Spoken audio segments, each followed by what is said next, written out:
What is up, HeartBreaker Nation? My name is Rob. I run the PickMyPerk series, and I have some results from the LMG poll.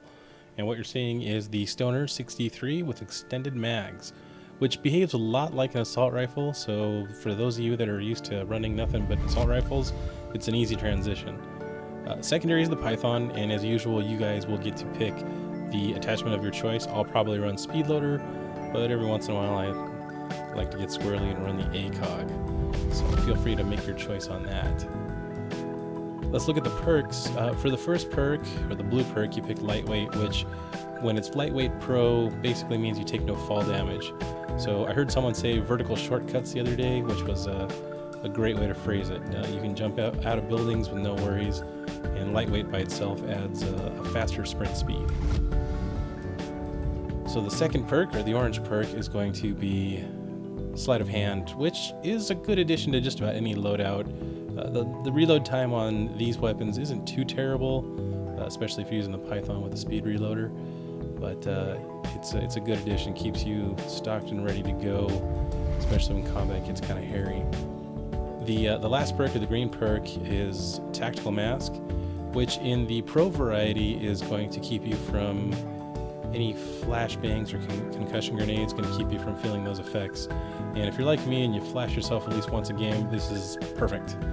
So feel free to get that all equipped. I like to use this in objective games where you know you're going to be getting lots of concussion grenades or flash grenades coming your way. Alright, so let's move on to equipment next. And in the lethal slot, everybody's favorite frag grenade, which the reason I like this is because you can cook it, and once it does get to its destination, it does bounce around a little bit, and if you know what you're doing with the grenade, you can really do some damage. You know, Semtex is going to stop and stick, and a Tomahawk has to be just dead on in order to get that one-hit kill, which is great, but the frag grenade's much more forgiving. In the tactical slot, you guys picked concussion grenades, which are one of my favorites. I pretty much have this on every class. You know, you lob one of these around the corner or into a room before you go in. If you get a hit marker, you know there's somebody there. So it's good for that. Now, coupled with Tactical Mask Pro, that basically means you don't have to worry about flashing yourself, or if you're running flash grenades, excuse me, you won't have to worry about flashing yourself either. Lastly, in the equipment was C4, which is becoming one of my favorites over the Claymore, because you get two of them and you can use them in the traditional wait till the guy gets to the bomb and then blow him up, or you can almost use them like hand grenades, where you lob them into a window, detonate it, and take care of a guy who's camping. My main thought is in top bar over villa.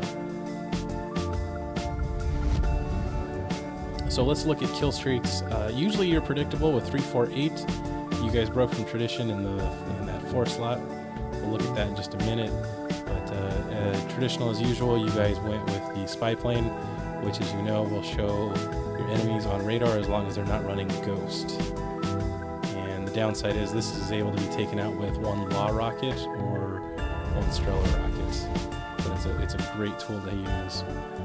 The middle slot is the one where you guys deviated from tradition, and you guys went with Napalm Strike, which I tend to use in more of a map control situation. I'd like to cut off objectives, bombs and flags, and not necessarily for kills, but just keep the enemy from being able to get through the fire, because not a lot of guys run Black Jacket Pro, which is what you need to get through napalm fire.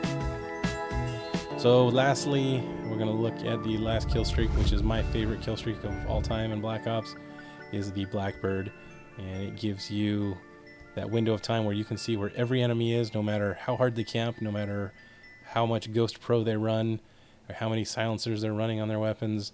There's nowhere to hide. They are totally exposed.